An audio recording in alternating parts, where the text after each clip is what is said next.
Punk Loving Compassion. Today I'm interviewing a couple of the guys from No Offense from Northwest Georgia, Chattanooga area. Great heavier band out of that place. I got the pleasure to play with them once. A little bit about the podcast before we get into that. Number one, I'm not a professional. Hey, Sorry. I was gonna say we're pretty much semi-professionals ourselves. You know what you know what I mean? Yeah. We just go for it.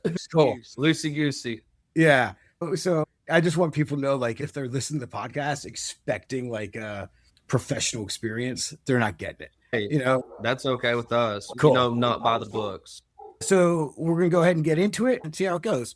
So I guess before we get too far into anything, if you all will go ahead and introduce yourselves. My name's Caleb. I am the drummer and lead vocalist of the band. Also occasional goofball. My name is Drew Carter. My friends call me Drewski, and I am the lead guitarist and dual lead vocalist. Cool. So just creating a bass line. So when you all started, like, did you have an idea in mind of what you wanted to be, or was it just like a couple friends getting together, like, let's just see what happens? Like a mix of both. Okay. It was back in like 2012, and basically this guy invited me and another friend over. It was just like, hey, you want to start a band? And we're like, yeah. And he's like, it's pop punk. That's what we kind of were starting. It was more of a pop punk band than a heavy band. And we did that for like a year, and then we're just like, hey, let's do something actually heavy. Like, we like heavier stuff than doing, or, like old school punk, in the likes of Black Flag and Circle Jerks, stuff like that. Cool.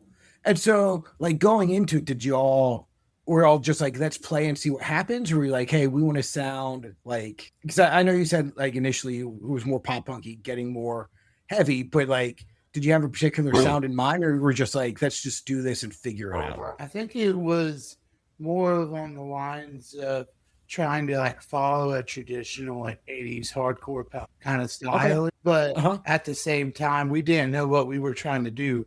It was pieced together bit by bit. Over the course of a couple of years, it progressed into a really nice sound. All of our major hits from back then, we have it on Spotify on our first. Cool. Everyone check those out. We have a song called I Just Wanna, a song called Prototype, a song called Breaking Faces. They all are kind of like go back and forth across the punk genre. Yeah, like the spectrum of it, because one's a little bit more poppy sounding, but then another one's a little bit more like old school hardcore 80s punk. Gotcha. Yeah. Cool. And then, like, because when we played together, you definitely had a more like political message. Mm-hmm. Was that something that y'all wanted to do from the beginning, or is that something that just evolved? Well, we've always been somewhat political. Like, we're not really like we're very gray area with our political issues, because we're not specifically right or left. I mean, we lean one way a little bit more than the other, but at the end of the day, though, the message was like, we just want to speak our minds and speak out against what we feel is wrong going on in the world, even if it's something like we think that marijuana should be legalized. Like, that's something that to this day we still believe in, because it's not legalized anywhere. But there's so much more injustice going on in the world with what's going on in like Gaza, what's going on in the streets right now in our own cities and stuff like that. So it's just wild. It's just wild that like we can write this kind of music during this time, just because it's just weird. It's just a very weird time, if that makes sense. Oh, totally. I feel like that should be said. What's going on around us, if we are okay with it or not. Jules, it's kind of like our job to like be like the libertarians and stand up for what's not right. Oh yeah, most definitely. I mean, like, there's all sorts. The South in particular, like, it's still very racist here in the South. There's some parts that have gotten better, but like there's always going to be racism everywhere, though. That's the problem. The best we can do is just confront it as we can. No, sorry, I interrupted. Oh no, I was just going to say, like, there's spots like Sand Mountain, which is close by to Trenton, Georgia. Like, people still call that a sundown town, and that's not okay. Just the fact that it's still that bad in that area, and it's close to us. Like we live, like 30 minutes from Sand Mountain, maybe? Something like that. Yeah, and like it's pretty fucked up. Like it's like I got black, family members and stuff. Like my nephew, he's black and white. You know, he's mixed. So it's like, it's very awful to think that like shit like that still exists. So I guess, living in the South and being involved in the greater, punk rock community, I guess, why do you feel, and I know you just said, you have family, but like, why do you feel it's important to talk about that? Well, that's a good question, because you don't want history to repeat itself, for one. You don't want people to die, obviously, either. You don't want people to be taken away from their families. You don't want stuff like that to happen. But there's a bigger injustice going on, because it comes down to people being dumbed down through, in my opinion, social media. I mean, don't get me wrong, it's a necessary tool, but with the way that TikTok and all these other short form media, like reels and stuff like that, it's making people dumb, in our opinion. And they're not, it does allow for more access to some extent to seeing, clips of injustices being done to people. But at the end of the day, all these big technocratic people like Elon Musk and all the people that run OpenAI and stuff like that, like they can control that stuff to what people can look at and view now, and that's just it's making it much more crazy to think, because now with AI, people don't know what to trust. People don't know what to believe when they see something on the internet. I think that's intentional. Oh, I 100% agree. And also just looking at it, it's I think for people who aren't used to doing their own research or looking into things, it is a massive and very useful tool to manipulate those people. Oh yeah. I mean, my parents all the time, I have to, get on the phone with them, be like, hey, look, whatever you just did on social media, you have to undo. Well, why? It's like, because it's AI and it's all made up. Yeah. But it sounded real. It's like, no, it's not real. Like, you can't trust any of it. Yeah. You if you're not, fact checking yourself on almost anything, it's because it is a highly manipulative tool, definitely used to manipulate people in a certain direction. Yeah. I mean, most definitely. And, that's why I still believe in the power of books. To be honest, it has been a minute since I've fully read a book, but I've gotten back into reading with Philip K. Dick. And it's just wild to just start reading again, because it's a whole different experience. And I feel like people don't really do it as much. Like, I know you got ebooks and stuff like that, but it's not the same. Man, shit, it don't even have to be a book, dude. Just like do a puzzle. Yeah, or a puzzle. Yeah, do a puzzle. Like, there's things that you don't even need electronics to have a good time. Yeah, I mean, like, even with music, you don't need guitars to have fun. You don't need a big fancy drum kit. All you need is just some guitars and some friends and have a good time, basically. Yeah, and I think that also highlights the importance to unplug. Yeah. It's just, how much time are we spending in front of a screen? And of course they track all of that, right? So it's If I'm looking up like on Amazon about like guitar picks, and I see a guitar pick ad on Walmart.com or something. Yeah, it's basically, how the fuck do they know that? It's just, I don't know. It makes me feel like a privacy invasion. It is a big privacy invasion. Yeah. I think, being plugged in so much also impacts our ability to connect with each other.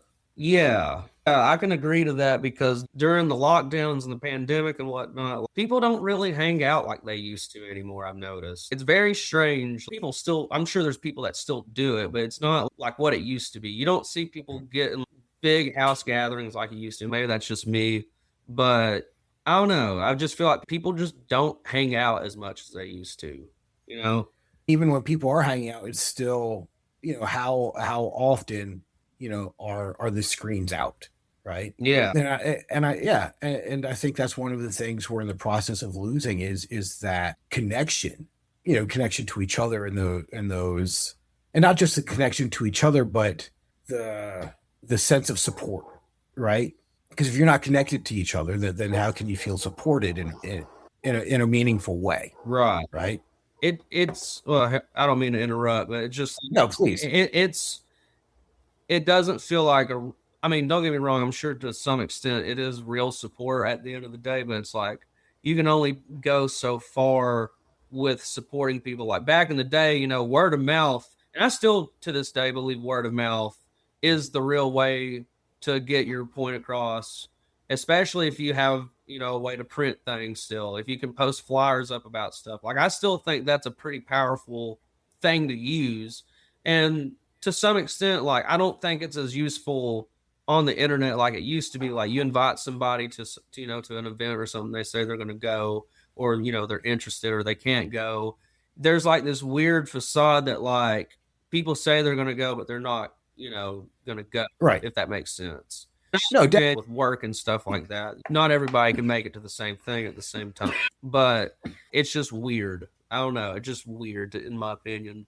Or it takes away the personal or personality of it, right? Yeah. It's really easy to just click, oh yeah, I'm interested, or yeah, I'm going, right? Yeah. But actually doing it is a whole different, you know, whole different thing, right? Yeah. I think it's just one of those blocks that takes away from community ultimately and hampering personal connection.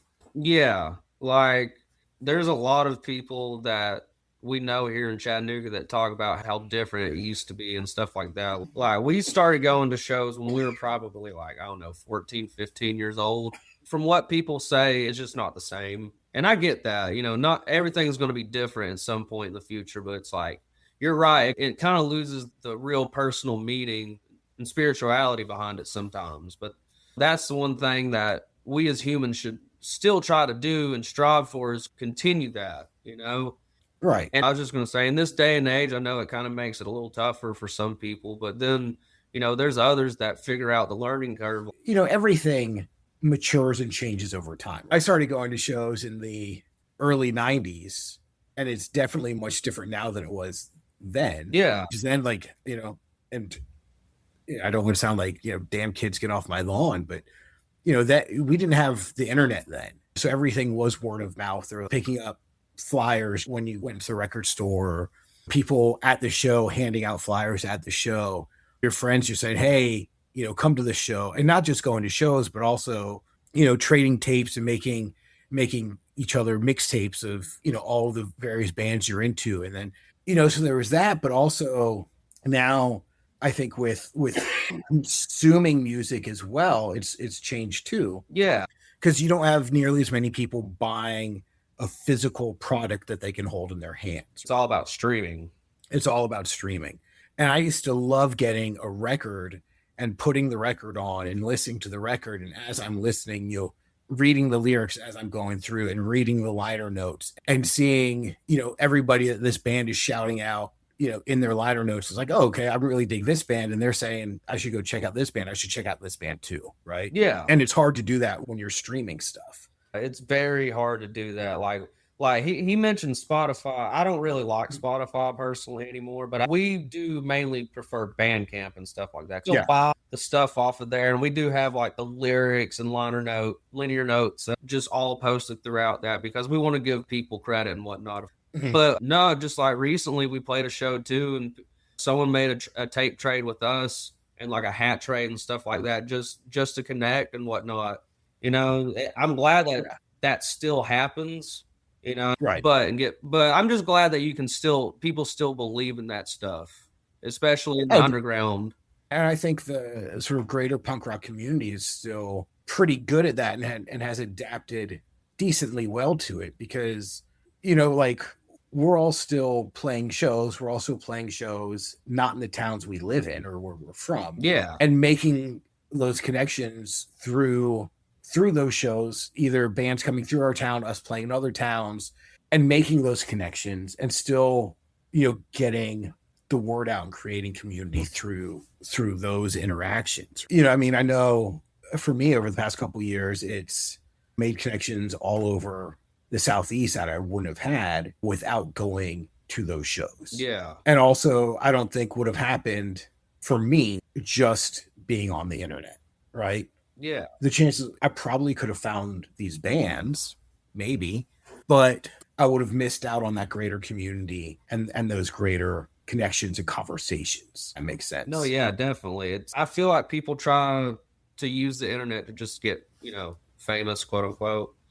And like it's all about clout, it's all about followers and stuff like that. And that's not what we've ever wanted to be about. Like, don't get me wrong, it's nice to have a lot of people, or at least what you think is a lot of people listening to your music and just knowing about you. But like, I do feel like with the way that it's ran now with streaming and stuff, it's kind of like made it more about how many hits can you get. And that's what record companies always want, is how many hits can we get out of this artist. Well, now, like you said with earlier with AI, they can just produce it on the fly like that. And that's why that most of that stuff is copyrighted as well.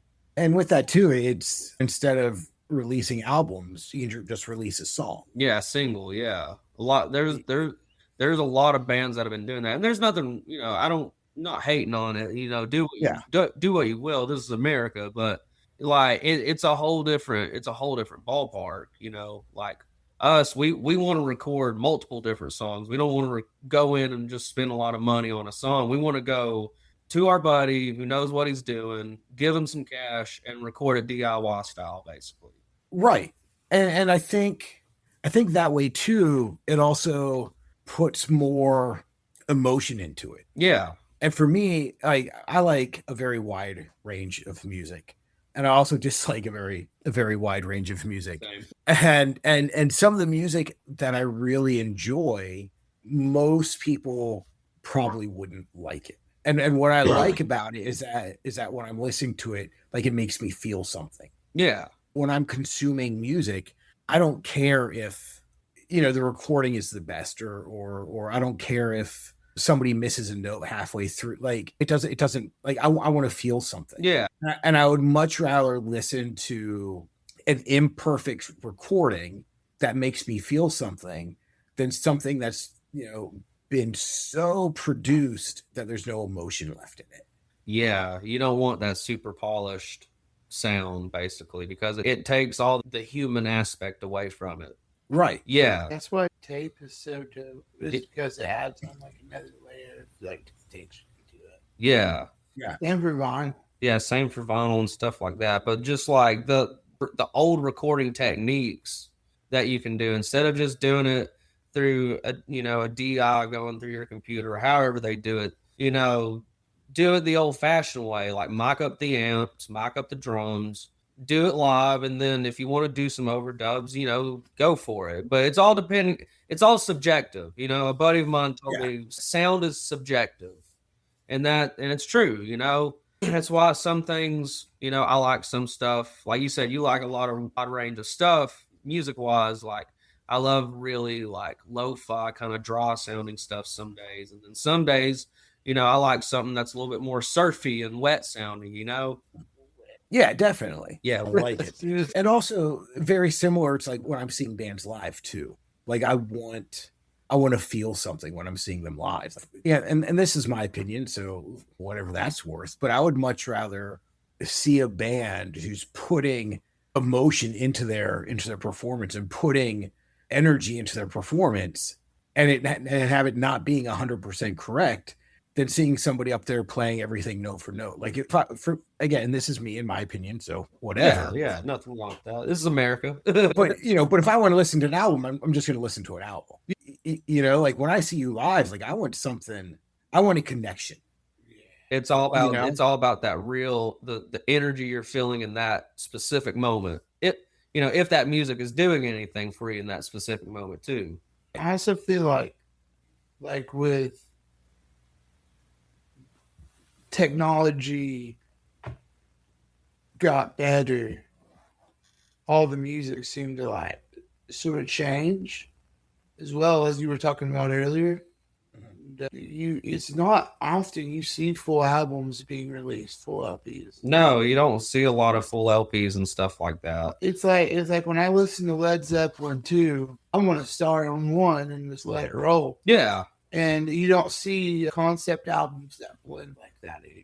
Yeah, people don't listen to full albums like they used to. And like, I'm kind of guilty of that, because I did go through the streaming thing, but now I've been listening to full albums again, with CDs and stuff, and just like that's what it's about. It's just listening to that whole album, just be like, oh, this is the single, but what if I like this song more than that single? Like what? Albums like Sleep's Holy Mountain, perfectly blended. Oh yeah, the whole thing. Are you talking about that or Dope Smoker? I'm talking about maybe both. Honestly, well, Dope Smoker is the one that's almost like the epically long song. Yeah. They played like 2 songs that flowed together really nice. Yeah. That's one reason I think bands like King Gizzard are so good, even though that they change genres so often. That's like what the wind blows. Yeah, like the wind blows. That's what makes their music so good, though, is that like you can listen to it back and forth, and it's always not complex, but it's always just basically like it flows nicely. Yeah. I've been listening to over the past couple weeks. I've been listening to Jets to Brazil. I don't know if they're around, I don't know, early 2000s after Jawbreaker, right? Anyway, I have this album called Orange Rhyming Dictionary. And there are a couple songs on that album that are just spectacular. Yeah. And with streaming, I would often just sort of listen to those really good songs. But a couple weeks ago, I was like, I'm just going to let's just put this in and let it go. And as an album, it's just really amazing. Yeah. Even though some of the songs as an individual song don't stand out as much, like as a sonic journey through this album, there's not one to be skipped, in my opinion. Hell yeah. Those are the kind of albums that we like. I mean, don't get me wrong. There's been a time or two where I'll skip a song just because I've heard this one so much. Mm-hmm. I'm going to listen to the full fucking thing back and front to back. Right. Yeah. And there are definitely some albums like that too. Like there are definitely some albums that aren't as constructed as others. Yeah, But when you find that album, that's just, I mean, obviously they put a lot of thought into like the layout and the song order and the construction and all of that. It's something really nice to enjoy. Oh yeah. Like a good example that we've been listening to over the past like 6 years now is the band Spaz. They got the album Crush, Kill, Destroy. All that album front to back is just gold. So I guess, just following sort of this, like when you all sit down to write a song, what's the process for that? Okay. So what we do is we just get together and just play some shit and jam. Like we'll go ahead. Like develop something new. We'll just like start playing stuff, and one person will lead off another, and then we'll be like, "What? Do that again." We'll create a rhythm, and the rhythm is normally what develops the rest of the song. Okay. And then, do you write the music, and then do you write the lyrics, or do you write lyrics? Yes. And then the music, or a combination of the we above? Normally lay the music and get a structure of how the lyrics would fit before we will make the lyrics. We'll start off like brainstorming topics, what we want this to be about. Yeah. And then we'll pick one and lead to it and develop lyrics however fits. Me, Caleb, I've kind of like swapped roles in vocals on leading it, the shows at the moment. Our first like 7 years, I was the only one doing vocals, Vince. So I just kind of take a step back and go in when I can. I feel like it's been like doing a great job. Thank you. Nice. So y'all even write. So it sounds like y'all have a very collaborative writing style, and even with the lyrics, you're collaborating on writing those as well. Most of the time, yes. There'll be some times where I just shoot an idea to Drewski, and he's just like, "Fuck it, go for it." I'm like, "Okay." Here lately, I've been really focusing on the lead work and the music on guitar, trying to get that to where it needs to be. It's a lot easier to focus on doing that well than having to multitask. So Gotcha. If I'm playing just rhythm guitar, I can do vocals, but I can't sing while I do it. So it's nice to be able to like pass it back and forth. Gotcha. Yeah, I can't play an instrument at all. So I'm very jealous of people who can do both. Whenever people ask me how I do drumming and screaming and vocals and whatnot, I'm just like, it's lit. I think of it as 5 rhythms. Yeah, it's like a vocal rhythm, and then if you really want to get down to it, is trying to remember the lyrics. That's 6 rhythms. It's basically just like drumming is just like guitar. It's a second nature instrument. Probably doesn't have to think about the beat when he does it. He just does it. Once like music becomes like that, it's a lot easier to integrate with it. I think he's just been playing for so long that he can just do it. Said fuck it one day and just tried my best. I'm to just do vocals and drums. And you're like, I don't know, handle it. Then you just I did back up some shows though. Yeah. I would do that sometimes, but you just eventually got to the point where you were comfortable with it. Yeah. Makes you think about like bands like Lightning Bolt. Oh yeah, I love Lightning Bolt. And most bands that can have a drummer, like even popular bands like Avenged Sevenfold, like they had the Rev. That dude could scream and sing and do everything on that humongous ass drum kit, which is insane in my opinion. I know this isn't punk, but Anderson Paak. Anderson Paak, that's hip. That's more hip hop. Yeah, no, it's more jazz and it's like soul. Yeah, so he's doing all those polyrhythms, jazzy shit while rapping, which is honestly even more impressive than just trying to sing. In the late 90s, early 2000s, there's a band out of Laramie called Hesh Plus, and they were a 2-piece. It was a drummer / vocalist, and I don't know. I'm going to say bassist, but it's probably guitarist. I don't know. Okay. But they put out, heavier stuff. But yeah, just sort of watching the two of them work together and work off of each other. And the drummer was the vocalist. Yeah, it was really nice to watch them work together. Yeah, duos was fun. Like we've done the duo thing ourselves. We've had to, like, our bass player has been not able to make it to one of our gigs, and we have to go do it anyways. And we went to one that True Story in Birmingham. That's fun. Randy and Brian Burks and all those peeps. And we just played by ourselves, and we lit it up. And they say it was nice to be able to see a 2-piece be able to handle the balance of the energy. There was actually, speaking of duos, there was a band back in the day called the Mackies. They were a duo, and unfortunately, they both passed away in recent years. But there was only one other time that they've done a 3-piece. But other than that, they were mainly a duo, and I thought that was one of the coolest things growing up. Listening to like punk music, and they're like a pop punk band too. Like they were more like, well, I wouldn't say pop punk, but more like influenced by like Ramones and stuff like that. Yeah. Gotcha. Yeah.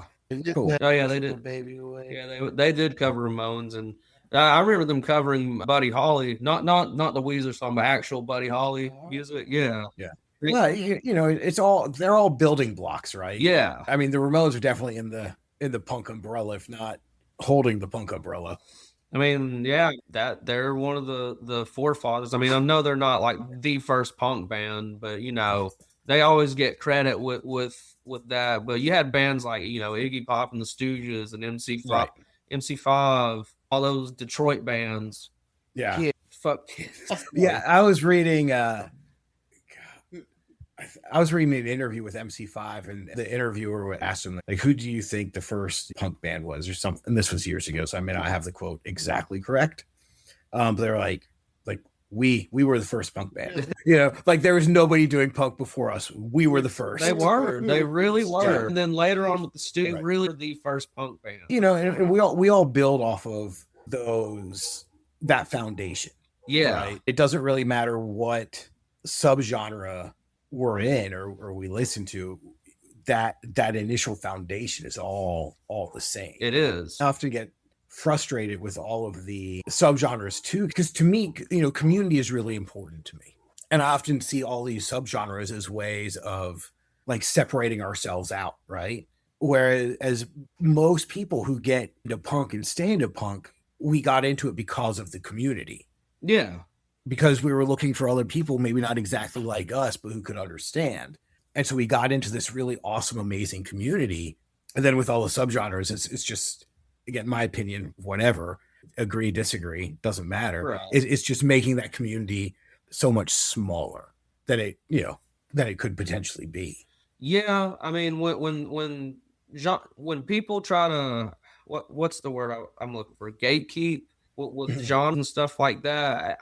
Like, I understand where it's coming from because you want to have a show where everything is kind of the same. But, that takes away what could be just metal, a metal show or a punk show or, whatever.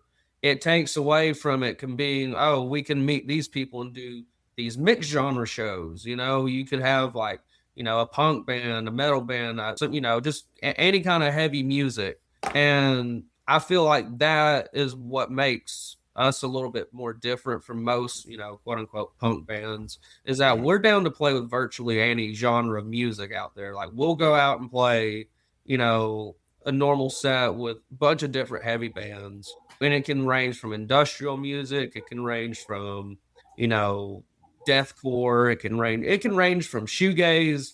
Like we don't care. We'll play with friggin' funk bands. If they're down for it, we're down for it. We're like over the last 3 years, we've really developed our sound to the point of where we can play at any heavy show. Yeah, really stand firm with that, and be different too, because that's the one thing. Like it's like you're saying, that whole foundation with what the MC5 started. That's what we wanted to do, but we didn't want to do the same thing as we've been doing, because like I said, we've been doing 80s style hardcore for years now. But we wanted to do something where we could take, a little bit of like thrash metal, a little bit of sludge, a little bit of like doom and stoner metal, but still make it fast, make it heavy, make it, politically charged. Like we like writing about political stuff rather, but also that's something occult. We like to write about. We've written about occult stuff. We've written about all sorts of. We've just ultra. Well, yeah, that is technically political, but it's a conspiracy basically. Like it's something. It's not even really a conspiracy theory. It's something that's been proven. We have songs that don't have lyrics. It's instrumentals. What is right? But we just wanted to just basically throw our hat, and do something familiar but very different. Not be. We want to do something that has our own organic flavor and fundamentals with it. Yeah, like we were very. It's funny. We had like a whole recipe for our music back then, where it's just basically fast and like a verse, a chorus, a verse, solo, and the super short songs basically. But now we've integrated breakdowns in our songs. We've added two-steppings into our music. We've added time changes. All sorts of time changes where it's not the same. Where it's not always going to be the same rhythm, if that makes sense. Yeah, definitely. We want to make each song similar, but have its own flavor. Right. Yeah. Right. Yeah. Right. Yeah. Hopefully for the better. Yeah. No, like yeah. Like that's what we want to continue to do, is just make fast, but also heavy music and no restrictions to it. So changing direction a little bit. Okay. Sorry, I have two questions in my head, and and my brain is trying to figure out which one to ask first. So I apologize for the awkward pause there. Yeah. Okay. So I guess, what do you see as the biggest challenges within the community? Really moist bread. Too much moisture in it, man. Can't sog it all up. No, but for honestly, the biggest challenges. And like, this isn't directed towards anybody. It's just like there's always going to be people with big egos in scenes and stuff like that try to gatekeep, and that's just not okay in our opinion when it comes to stuff like that. Not even just gatekeeping, like building walls that don't have to exist. Yeah, that too is just building walls between bands because they're not popular enough, or they're not this type of genre or this, and that's kind of one of the biggest things that's been going, like that happens in situations like that. It's one of the weirder challenges personally that I've seen in the music scene. Not saying anything bad. We all have big nuts. Yeah. Like you have to lay them on the table. That. Right. Everyone's got an asshole. Most people got dick and balls. Go outside and grab yourself a bag. Like opinions are like feet. What do you mean? They smell. Oh, at the end of the day, that's just one of the weird challenges. Just people just being rude to each other in the scene, really, too. Yeah. We just live the rule of, hey, everything's golden here. Yeah. And don't like be an asshole deliberately. Yeah. If someone's being an asshole to you, you better be an asshole back. But we can all be decent human beings. Yeah. Like, you don't have to be like, well, you're not playing offender, so you're fucked. Or like just people just being straight up like, this band sucks. And just like, well, it may not be your cup of tea, but shit, somebody's gonna like it. I mean, dude, maybe you're an old great guy, and this is like Orange Spice. Yeah. Okay, so to counter that, what gives y'all hope? Nothing. You've seen the way the world is, man. I would disagree with that. I'll come back to that in a second. The hope that comes from it is just like I'll give you an example of somebody in our community. He's a younger cat named Liam. There's a shout out to Liam, by the way. Shout out your friends, please. Yeah, I'll definitely get some shout outs towards the end of this. But definitely Liam, he's like 21, 22 years old, and he has been having these big shows. Well, I say big, but a lot of people come out to these shows that he throws, and like he doesn't really do it through the internet. Like he'll make a flyer and post it on the internet, but he really goes out and throws flyers around. He tells people, and like I've seen a show where it's like a 50 like person capacity and there's like 75, 80 people there. Like it's crazy, and he's a really cool kid.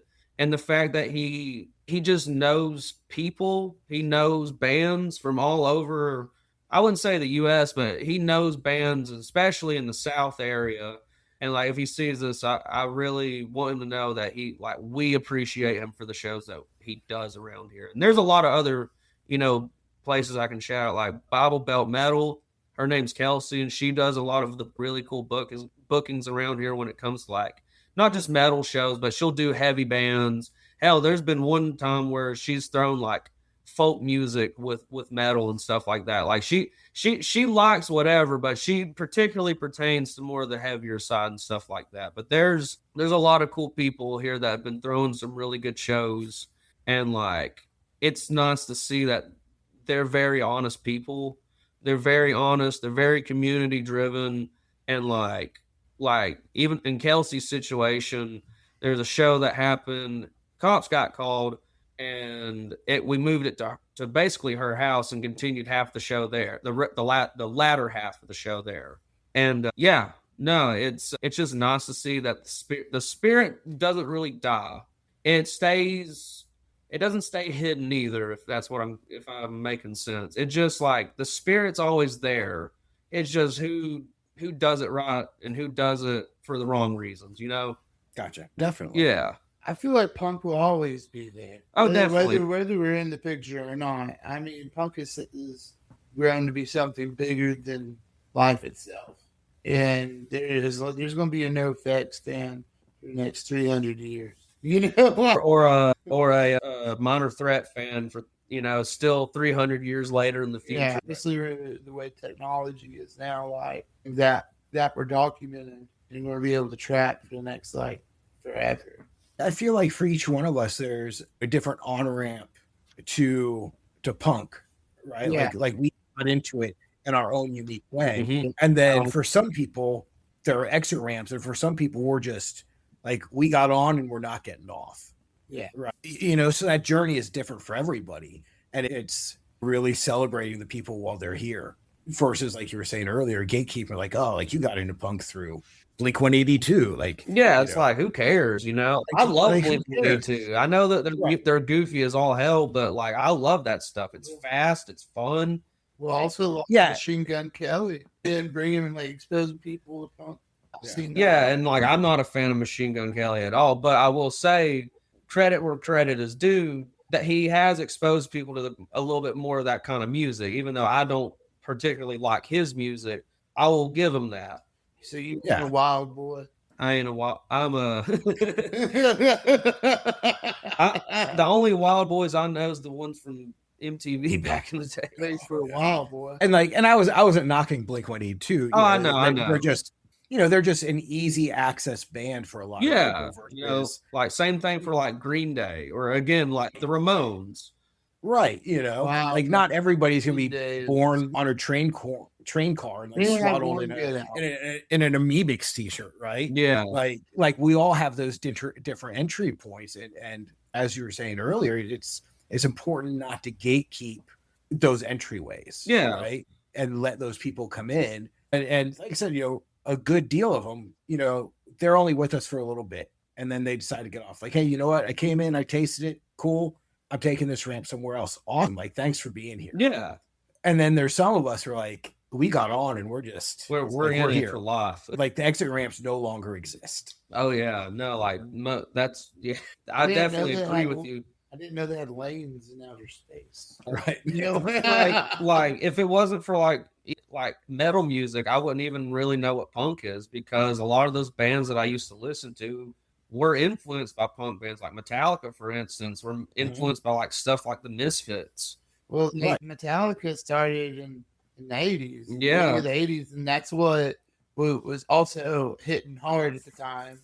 So, yeah, I imagine if you just liked alternative style music, you would be interested in all that. Yeah. Yeah, I think Metallica was really in the British metal scene. That too, yeah. They brought that to the... They blended the British metal and punk together, and that's how you got a little bit of what like people call thrash music nowadays. Right. That Ed was doing too. Right. Yeah, I mean, Anthrax, like those guys were really into punk. Yeah, Anthrax. Cool. Okay, so we're gonna start wrapping this up. Okay. Like I said earlier, feel free to shout out everybody you want to shout out. I'd like, but before we get there, what are some things that y'all are listening to?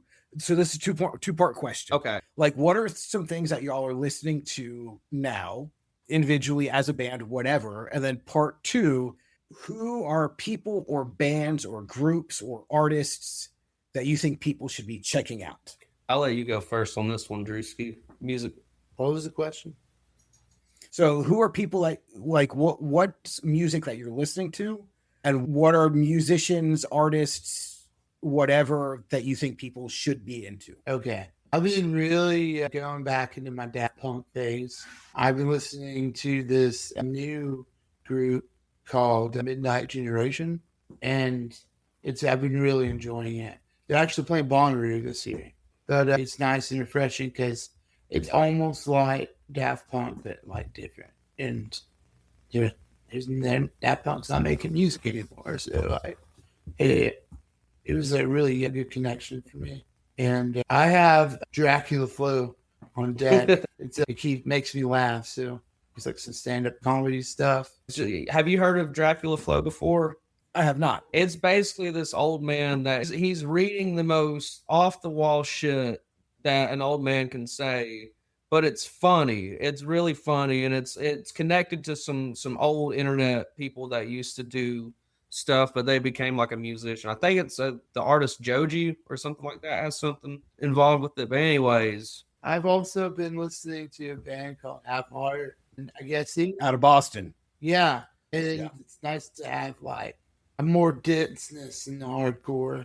And I guess for me, as far as like music that I've been listening to right now, I mean, I've been on a spaz kick for a couple of years now. And then I've been getting back into like some more thrash metal stuff like Anthrax, Exodus, even more recently like Power Trip and stuff like that, like Mastodon recently, which I used to listen to some of them back in the day, but like just re-listening to, I was like, man, it's crazy that Brent Hines is dead too, because he was a hell of a guitarist, and he's from basically pretty much our areas, from the Atlanta area.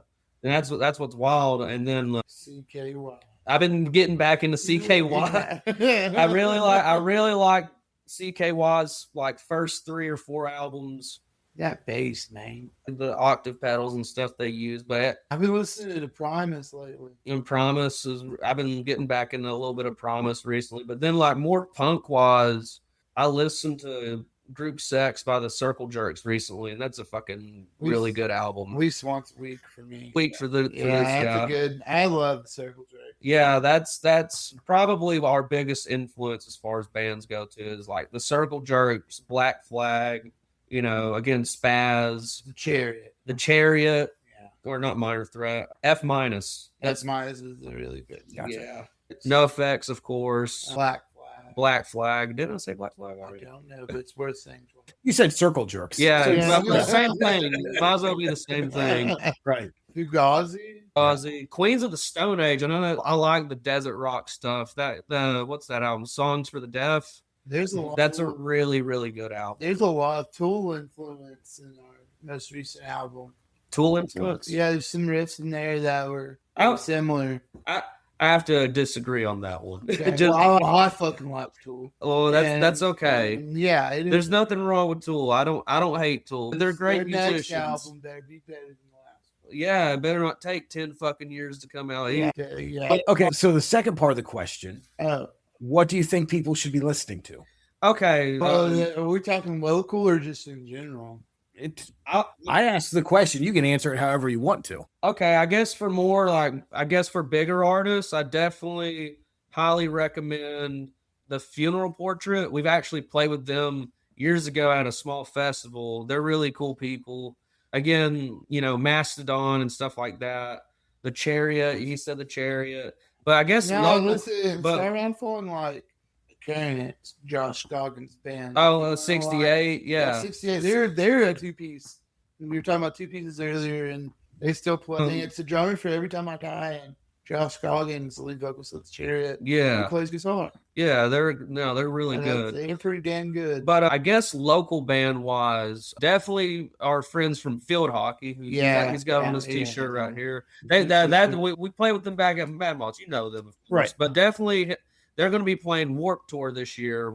Good for them. They're Orlando Warped Tour. Yeah, the Orlando Warped Tour. And they're working on getting Rockville, or is it Rockville? Yeah, they're currently in a competition for battle bands and trying to get welcome to Rockville. Yeah. Cool. And then other bands to hit up, Josh Mayfield and the Hearst Thieves. Yeah. They're good friends of ours. In fact, shout out to dude. Where Possum Records.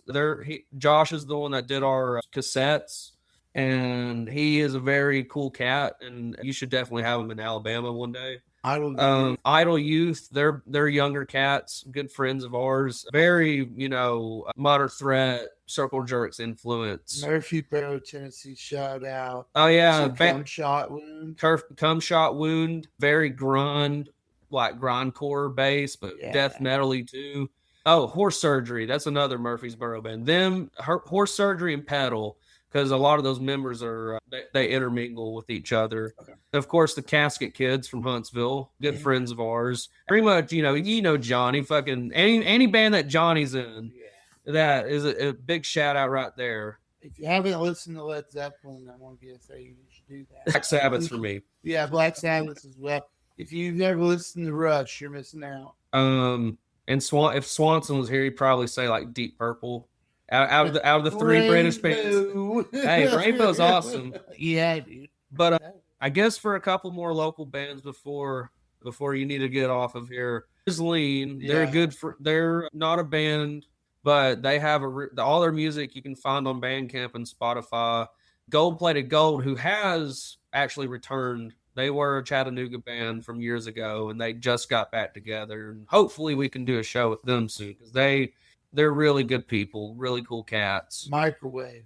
That's a little bit of a bigger band, but Microwave. Yeah. That's another band we highly recommend. And then I guess for last, I Before E. Very young pop punk kids. They're like 19, 20 years old, but they rock. They're really cool kids too. Oh yeah, Nosecone Prophets. Nosecone Prophets. They were from the Summerville, Georgia area. They're influences of ours actually too. They played Cut Time. Yeah, so it's really interesting. Yeah, very loose but solid at the same time. Southern punk rock. And Dead Justice, my friends, the metalcore hybrid band. Very, very cool guys. Okay, last question. Sorry, that was a lot. Oh no, whatever. I mean, that's going back to the community part, right? Like how do we build and support community if we aren't supporting and building our community? I know, right? We'll just ramble on if you let us though about bands. Yeah, it's all good. Last question: where can people find y'all? You can find us on Bandcamp. You can find us on Spotify and other streaming services, preferably more Apple Music and iTunes. And we do have CDs and cassettes that you can order through Where Possum records. If you have a problem that needs to be solved, you can hire us. Fair enough. Yeah, you call the No Offense team. Thank you all for taking the time to do this. I really appreciate it. Thank you. We love just discussing all sorts of shit when we got the time. Cool. And we're sorry for having to reschedule 3 different times. Whatever. It's all good. We make it work. Cool. So everybody listening, thank you for listening. I appreciate it. You can find me on Facebook. It's Punk Love and Compassion. Instagram is just at Punk Love Compassion. Blue Sky is punklovecompassion.bsky.social. You can also just shoot me an email, punklovecompassion@yahoo.com. If you're out there, you think you have a good story, I don't care if you're in a band, if you're an artist, if you're a dancer, or just a person and you think you have a good story, go ahead and shoot me an email. I'd love to talk to you. Again, I'm not a professional. I'm not a professional podcaster. I'm not a journalist. I'm just starting this journey. I appreciate you sticking with me. It will get better as I go along with editing, stuff like that. Until next time, with hope, I'm going.